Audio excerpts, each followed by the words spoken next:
if the universe and all its vastness and all its complexities is not separate from you but you? What if you are not a small isolated entity but an integral part of this grand cosmic dance? These are the profound ideas capsulated in the ancient Sanskrit phrase Tat Tvam Asi. Tat Tvam Asi is a Sanskrit mantra, or it is one of the four principal Mahavakyas or great saying from the ancient Hindu text, the Upanishad. According to Advaita tradition, and if Tat Tvam Asi translated, it means I am that or thou art that. Tat Tvam Asi अद्वैत परंपरा का एक संस्कृत मंत्र है जिसका अनुवाद करने से मैं वह हूँ या तू वही है के रूप में किया जाता है. Tatvam Asi, the unity of Atma, the individual self or soul with the Brahmanda or Brahman, the universal consciousness or with the absolute.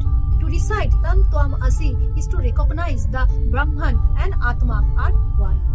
And there was no room for ego or sense of separation. Now let's find out the meaning of each word in Tatvam Asi. Tat means that, Tvam means you, Asi means you were. In Chandra Yoga Upanishad, it is stated that the sage Udagala Aruni sent his son Swetaketu to Gurukula for learning the Vedas after threading ceremony at the age of 12. Swetaketu accordingly spends 12 full years in learning the scriptures, and then he returns home with the vanity of being learned all. His father asked him, "My dear, why are you so conceited?" Meaning showing an excessive high opinion of oneself. Aruni asked his son, "Have you learned the art of learning when the unheard become heard, the unknown become known, the unperceived become perceived?" He asked his son to put some salt in the cup of water. Then Aruni asked his son, "Will you take some salt out from the water?" Swetaketu replied that he was unable to find the salt as it was dissolved completely. Udagala now asked his son, "Taste a drop from the surface of the water," and Swetaketu tasted it and said, "It is salty." Udagala again asked his son to taste a drop from the middle of the cup. His son replied again and said, "The taste is same." Udagala now asked his son to taste a drop from the bottom of the cup, and his son's reply was same, the salty. Udagala explained, "Now, my child, you do not see the salt, although it is certainly present in the water. Like in the same way, the true being is present everywhere in this universe, although you do not see him. He is the essence of all and the desire of all. He is known to be subblessed intellect."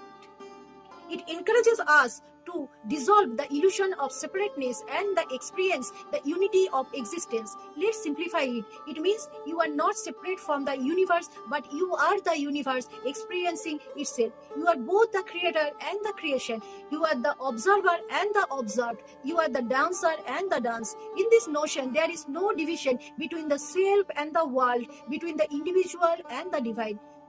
Here the question can arise: how come the finite human self is identical with the infinite cosmic? Really, is it possible? The concept of Maya or illusion comes here. According to Hindu philosophy, what we perceive as a separate entity is an illusion created by our limited senses and mind. When we see through this illusion, we realize our true nature, which is identical with the ultimate reality.